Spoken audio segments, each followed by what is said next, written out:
गुरुचरित्र अध्याय 2. हरिनाम घेणारा एक नामधारक शिष्य श्री गुरूंच्या चरणी मन एकाग्र करून शांतपणे एका मार्गाने निघाला होता. दमल्यामुळे तो एका झाडाखाली विसावला आणि स्वप्नात त्याला दर्शन झाले भस्म, व्याघ्रचर्म आणि पितांबर धारण केलेल्या एका योगीचे. त्या योगींनी त्याच्या कपाळावर भस्म लावले आणि म्हणाले, भिवू नकोस, श्री गुरु तुझ्या सोबत आहेत. नामधारक दचकून जागा झाला. भोवती पाहिले पण कोणीच नव्हते. थोडे पुढे गेल्यावर तोच योगी प्रत्यक्ष त्याच्यासमोर उभा होता.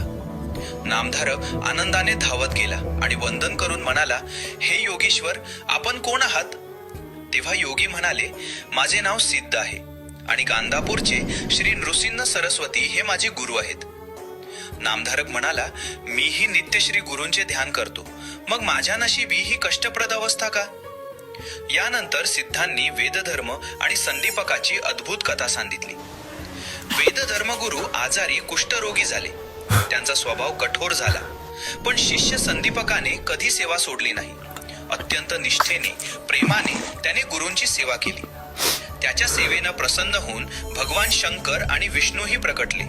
पण संदीपकाने काहीही मागितले नाही, फक्त एकच वर मागितला, माझी गुरुभक्ती अखंड वाढत राहो.